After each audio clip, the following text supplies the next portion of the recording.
Hello बच्चों, कैसे हो। मैं हूं जी.आर. चौधरी और आप देख रहे हैं अपना प्यारा सा चैनल जी.आर.एस. संभव।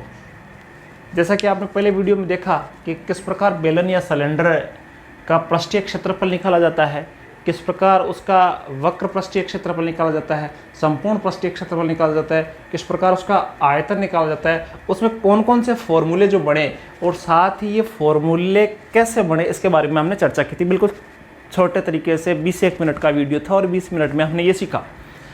आज के वीडियो में हम सीखेंगे जो 3 फॉर्मूले हमने सीखे थे उनसे संबंधित कितने सवाल, कौन कौन से सवाल और किस प्रकार के सवाल बनते हैं, उससे संबंधित 5-4 हम प्रश्न देखेंगे और उनको हल करने की कोशिश करेंगे ताकि ये अपना बेलन का जो बिंदु है, सिलेंडर का जो बिंदु है वो अपना कंप्लीट हो सके। तो चलो हम वीडियो को शुरू करते हैं। उससे पहले मैं कह दूं कि हमारे मैथ्स से संबंधित जो भी वीडियो आएंगे उसको प्राप्त करने के लिए सबसे पहले आपको इस चैनल को सब्सक्राइब करना है और साथ में ही जो बेल आइकन है उसको प्रेस ज़रूर करना है ताकि आगे आने वाले वीडियो आपको तुरंत फटाफट उसका नोटिफिकेशन मिल सके। फटाफट शुरू करते हैं वीडियो में। मैं सबसे पहले एक और बात बता दूं कि जो भी अपने सवाल होंगे वो बड़े शॉर्ट तरीके से मैं हल करूंगा। हालांकि परीक्षाओं में आपको इसको विस्तार से लिखना है, लेकिन कॉन्सेप्ट आपको बिल्कुल फटाफट एक एक मिनट में अपने को एक सवाल का कॉन्सेप्ट है वो क्लियर हो जाए, इसी उद्देश्य से हम इसको हल करेंगे। तो आशा है आपको पसंद आएगा। तो चलो फटाफट एक सवाल लेते हैं, उसके बाद में उसका हल निकालते हैं कैसे होता है। जैसे ये स्क्रीन पे एक सवाल आ रहा है, इस सवाल को देखिए। आपको यदि ये हल करने की इच्छा हो रही है कि मैं इसको हल करूं तो वीडियो को पॉज कर दो और कॉपी पेन उठा के अपना ये जो सवाल है इसको फटाफट कॉपी में हल करने का प्रयास करो। यदि आपसे हो गया तो सबसे बढ़िया बात है, नहीं हुआ तो वीडियो को वापस चालू करके वापस आप देख सकते हो। तो जैसे आप सवाल में देख रहे हो कि एक बेलन का संपूर्ण पृष्ठीय क्षेत्रफल दे रखा है। कितना दे रखा है? संपूर्ण पृष्ठीय क्षेत्रफल, जिसको अंग्रेजी में टोटल सरफेस एरिया भी बोलते हैं। टोटल सरफेस एरिया दे रखा है 462 वर्ग सेंटीमीटर। कितना दे रखा है? 462 सेमी स्क्वायर। तो इस प्रकार मैं ये टोटल सरफेस एरिया नहीं लिखकर मैं इसका सीधा फॉर्मूला लिख दूंगा। टोटल सरफेस एरिया का अपने को पता है, फॉर्मूला है 2πr h + r। ये हुआ अपना फॉर्मूला। साथ ही इसमें दे रखा है कि इसका वक्र पृष्ठीय क्षेत्रफल 2πr h जो है वो इसका 1/3 है। तो इसका 1/3 का मतलब हुआ 462/3 बराबर 154 सेमी स्क्वायर। ये सवाल में दे रखा है। अब अपने को ज्ञात क्या करना है? इसका आयतन है, ये ज्ञात करना है πr²h। तो फटाफट हम इसको देख लेते हैं क्या है, कैसे हल होगा। तो देखना आप कि जैसे इस फॉर्मूले को पूरा लिखे तो ये होगा 2πrh + 2πr² बराबर 462।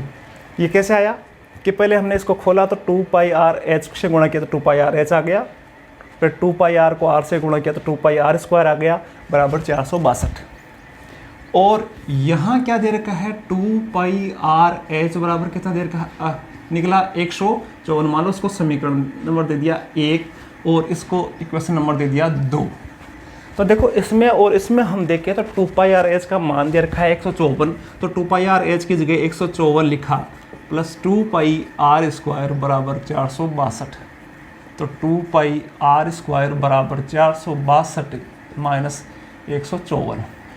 तो 2πr² बराबर बाकी निकाल दिया तो 12 0 308। अब हम आगे देखें तो 2 गुणा पाई का मान होता है 22/7 गुणा r² बराबर 308। तो इसे r का मान आ जाएगा तो r² बराबर 308। ये 2 और 22 नीचे चले गए, 2 गुणा 22 और 7 ऊपर चले गए। तो r² आया 49, तो r कितना आया? 7। ज्ञात ये करना है अपने को, r अपने को मिल गया 7 सेंटीमीटर। 7 सेमी। अब इस r का मान किसी में समीकरण में, चाहे इसमें रख ले चाहे इसमें रख ले, मान आ जाएगा। तो समीकरण 1 में, इक्वेशन 1 में r का मान रखे, r का मान रखने पर 1 में, तो 2 पाई आर एच बराबर 154 है। तो 2 गुणा 22/7 गुणा आर का 7 और एच का मान ज्ञात करना है, तो एच लिख दिया और 154।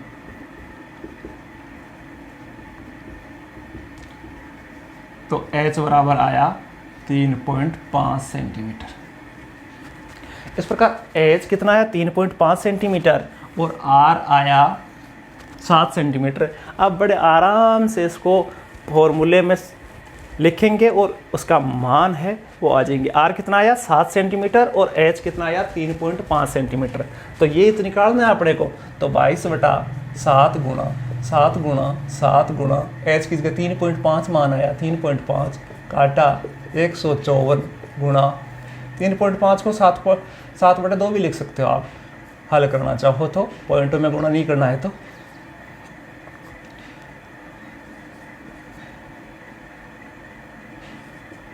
$539 539 इसके उत्तर आएंगे। और अपने को पता है कि आयतन में इसका स्क्वायर और एच गुणा होता सेमी क्यूब या घन सेमी, इसके उत्तर होंगे। फटाफट 1 मिनट में जल्दी से दूसरा सवाल देखिए आप। दूसरा सवाल आपकी स्क्रीन पे आएगा, तो उसको देखो आप और उसको हल करने की कोशिश करो। उसके बाद में मैं हल करूँगा और 1 मिनट में। हालांकि इस सवाल को मैं शॉर्ट में कर रहा हूं, तो परीक्षा में ऐसा नहीं करना है कि बिल्कुल शॉर्ट में कर लो आप। मैं केवल आपको समझाने की कोशिश कर रहा हूं कि कैसे उसके उत्तर आए।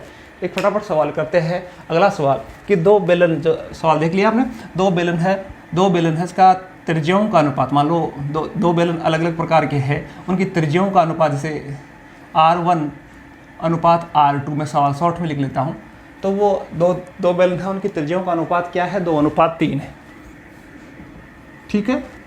इसी प्रकार की ऊंचाइयों का अनुपात भी दे रखा है। तो ऊंचाई H1 अनुपात H2, मतलब एक बेलन की दूसरे बेलन की, एक बेलन की दूसरे बेलन की, एक बेलन की त्रिज्या दूसरे बेलन की त्रिज्या, एक बेलन की ऊंचाई दूसरे बेलन की ऊंचाई। ये अनुपात कितना दे रखा है आपके सवाल में, दे रखा है 5.5:4। अब आपसे सवाल पूछा है कि उनके वक्र पृष्ठीय क्षेत्रफल, 2 पाई आर एच का अनुपात क्या होगा, और साथ में ही उनके आयतन पाई आर स्क्वायर एच का अनुपात क्या होगा। उत्तर नहीं, अनुपात बताना है, एग्जैक्ट उत्तर नहीं, अनुपात बताना है आपको किस अनुपात में होंगे।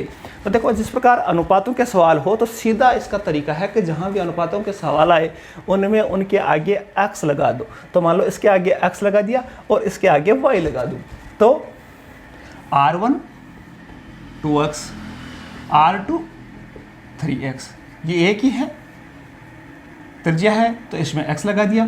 ऊंचाई में मैंने y लगा दिया, H1 बराबर 5y और H2 बराबर 4y। ठीक है, ये हुआ। अब इसके साथ ही अब ये जो वक्र पृष्ठीय क्षेत्रफल है इसका आयतन निकाल लेते हैं। तो आयतन का जो अनुपात निकालना है, तो दोनों को, जैसे एक R1 वाला ले लेते हैं, एक R2 वाला ले लेते हैं। तो देखो, जैसे 2 पाई एक R1 और H1 और 2 पाई R2 वाला ले लेते हैं और H2 वाला ले लेते हैं। तो देखो, इसमें मान लिखने की जरूरत नहीं है क्योंकि ये दोनों आ रहे हैं, इसमें सवाल में दिए हुए नहीं है, तो ये तो कट गए। तो R1 H1 बटा R2 H2। अब R1 का मान कितना आया 2x, H1 का मान कितना है 5y बटा R2 का मान कितना है 3x और H2 का मान कितना है 4y। तो देखो 5 दूनी 10 xy बटा 12 xy, xy से xy कट गया, अनुपात क्या है 10:12 या 5:6 उत्तर। ये तो हुआ इनके वक्र पृष्ठीय क्षेत्रफल का अनुपात। इसी प्रकार आयतन वाले अनुपात की चर्चा करें तो आयतन वाले में सेम ऐसे ही आपको करना है कि पाई R1 का स्क्वायर h बटा पाई R2 का स्क्वायर h। तो सीधा अपने को सूत्र लिखना है, पाई से पाई काट दो, उसका कोई मतलब नहीं है, दोनों में कट रहा है। R1 कितना है 2x का स्क्वायर, h कितना है h1 और h2 लिखना है। तो h1 कितना है 5y बटा R2 कितना है 3x का स्क्वायर और h2 कितना है 4y। तो 2x का स्क्वायर होता है 4x स्क्वायर, 5y गुणा में है, और 3 का 9x स्क्वायर और 4y। तो फटाफट हल किया, 5 के 20 x स्क्वायर y, इसको गुणा किया तो और इसको गुणा किया तो 36 x स्क्वायर y। ये x स्क्वायर y कट गया तो अनुपात आया 20:36 या 5:9 उत्तर। फटाफट सवाल हो गया। समझ में आया कि किस प्रकार अनुपात से संबंधित सवालों को फटाफट इस तरीके से हल कर सकते हैं। मिटा दूं, लिख लिया होगा। अब आगे एक और सवाल लेंगे, सभी 4-5 सवाल जो लेंगे वो अलग अलग तरीके के होंगे। बाकी जो आपको सवाल मिले वो बिल्कुल सीधे मिलेंगे, आपको केवल फॉर्मूले में लिखने होते हैं। जो अलग अलग तरीके के हैं उनसे संबंधित हम सवाल देखेंगे, ताकि वीडियो अपना छोटा सा भी रहे और फटाफट आधे घंटे में अपना एक पॉइंट क्लियर हो जाए। अगला सवाल देखो कि अगले सवाल में आपको दे रखा है कि एक बेलन का आयतन है वो 1650 है। बेलन का आयतन 1650 दे रखा है और साथ में उसका वक्र पृष्ठीय क्षेत्रफल है वो 660 सेमी स्क्वायर दे रखा है। तो उसकी त्रिज्या कितनी होगी और उसकी हाइट कितनी होगी। तो देखो मैं सीधा सवाल छोटे छोटे तरीके से करता हूँ। सवाल को आप समझो, कोशिश करना आप कि बेलन का आयतन पाई आर स्क्वायर लिख दूँ मैं। बेलन का आयतन पाई आर स्क्वायर एच कितना दे रखा है, सवाल में दे रखा है 1600 दे रखा है या 1650 है शायद, 1650। और साथ ही इसका वक्र पृष्ठीय क्षेत्रफल दे रखा है 660। वक्र पृष्ठीय क्षेत्रफल 2 पाई आर एच बराबर दे रखा है 660। अब हम ये दो फॉर्मूले, दो जो डेटा है वो सवाल में दे रखे हैं, तो मैंने उनको समीकरण बनाया, इक्वेशन लगा दिया आगे। अब इसमें हमें ज्ञात क्या करना है, एक r ज्ञात करना है और एक h ज्ञात करना है। ये दो चीज़ें अपने को ज्ञात करनी है। तो इन दोनों को देखें तो r और h दोनों ही नहीं दे रखे, तो कैसे करें। इसका एक सॉल्यूशन है कि हम, ये बड़ी संख्या है ये छोटी संख्या है, तो समीकरण 1 में 2 का भाग दे, तो लिख दूँ मैं पाई आर स्क्वायर एच बटा 2 पाई आर एच बराबर 1650 बटा 660। तो देखो पाई से पाई कट गया, आर से आर कट गया, एच से एच कट गया, तो पर आर बटा 2 बराबर 1650, ये 0 से 0 भी काट दूँगा, 165 बटा 66 गया छिगाणी 66। तो r बटा 2 बराबर 15 बटावा 6। तो r बराबर कितना आया 30 बटा 6 बराबर 5। तो r कितना आया, ये क्वेश्चन मार्क हटा दिया, r कितना आया 5। अब r का मान 5 आ गया तो h का मान इसमें रख दूं, r का मान तो 22 बटा 7 और r अपने पास आया 5 और h का मान नहीं है पता, तो h बराबर 660। तो h बराबर 660 गुणा 7 बटा 2 गुणा 22 गुणा 5।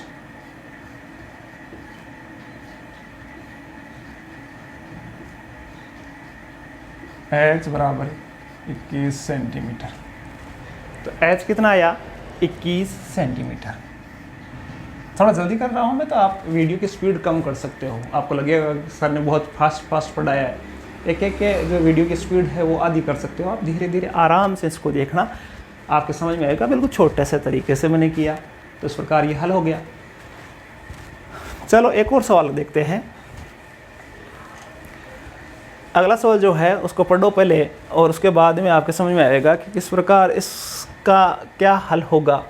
तो उसको देख लेते हैं, जो कि थोड़ा सा अलग प्रकार का सवाल है कि एक बेलन है, बेलनाकार, मतलब एक कुआं है, तो कुआं अपने को पता है, तो कुएं को देखते ही पता चलता है कि कुआं कैसा होता है, बेलनाकार आकार का होता है। ऐसा एक कुआं है जिसकी गहराई, ये कुआं है जिसकी गहराई दे रखी है सवाल में 20 मीटर, मतलब इसकी ऊंचाई 20 मीटर है, यहाँ से यहाँ तक 20 मीटर है,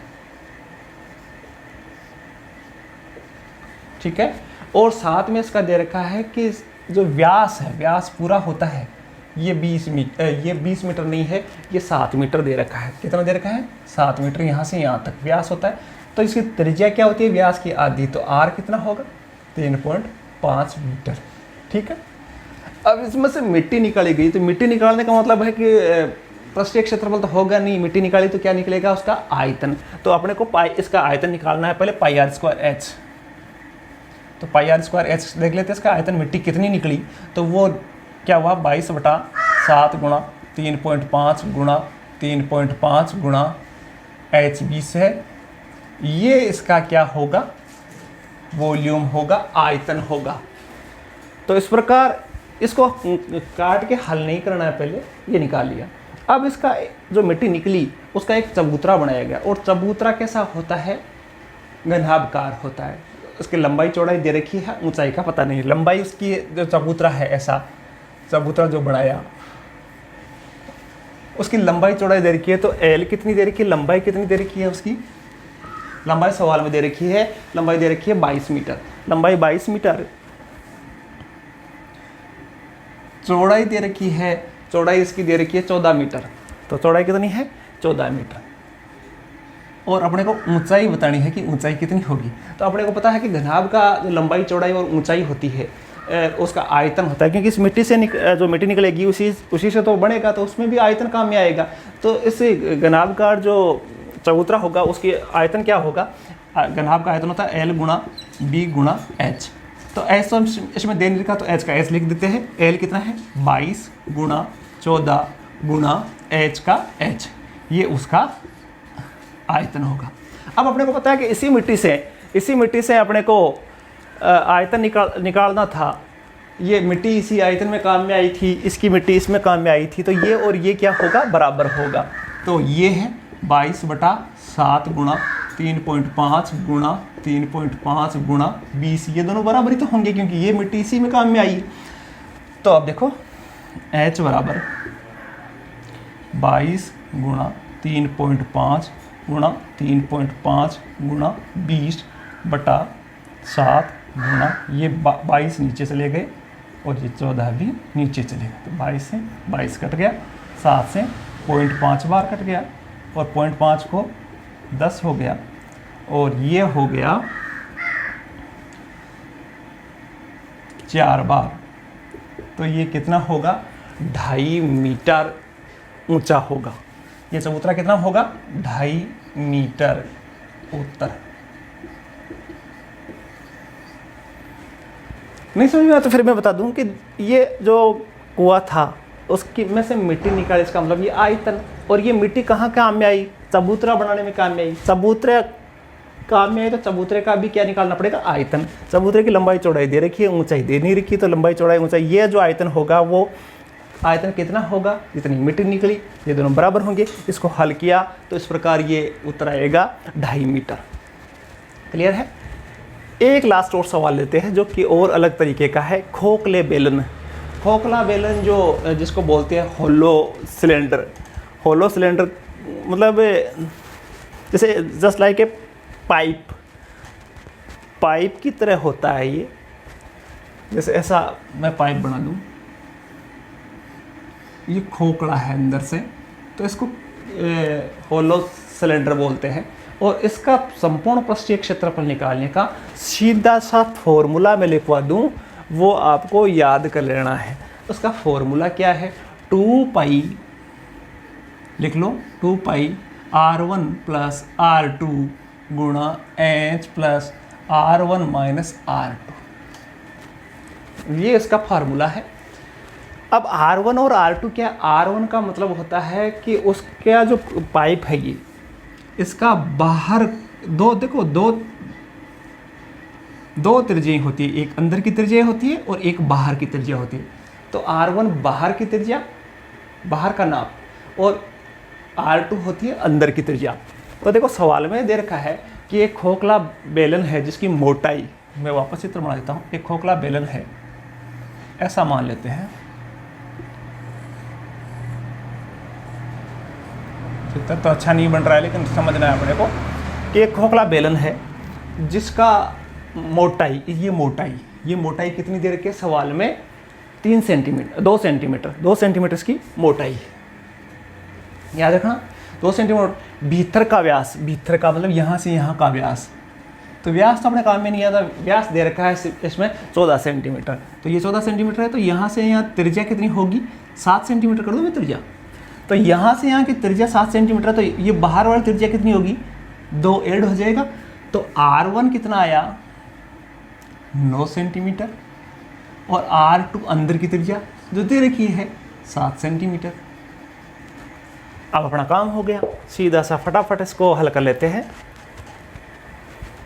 लिखना फॉर्मूले में 2 पाई R1 9 प्लस 7, H कितना दे रखा है, H दे रखा है सवाल में, H दे रखा है आपके सवाल में, ऊंचाई दे रखी है 26 सेंटीमीटर, तो ऊंचाई लिख लूँ मैं 26 सेंटीमीटर प्लस R1 9 माइनस 7, तो ये हुआ 2 पाई का भी मान लिख दूँ 2 गुणा 22/7, ये गुणा में आ गया 9 7 16 गुणा 9 में से 7 निकाला 2 और 28, और इसको हल करने पर 16 चौका 64, 64 दूँ 128, 128 गुणा 22, 128 गुणा 22, तो 8 दूनी 16, 1 2 दूनी 4 1 5 2 6 5 2 6 11 60, 2816 सेमी स्क्वायर, ये 2816 सेमी स्क्वायर क्या होगा उस खोखले बेलन का संपूर्ण पृष्ठीय क्षेत्रफल।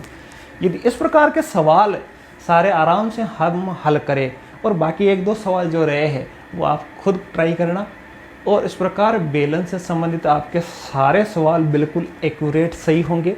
आशा है आपके समझ में आया होगा। फिर भी नहीं समझ में आए तो अपने जो वीडियो के नीचे कमेंट बॉक्स है उसमें कमेंट करके मुझे बताइए कि आपके कहाँ समस्या आई, ताकि मैं आपकी हेल्प कर सकूं। साथ ही वीडियो को शेयर करना ना भूलें। धन्यवाद। जय हिंद, जय भारत।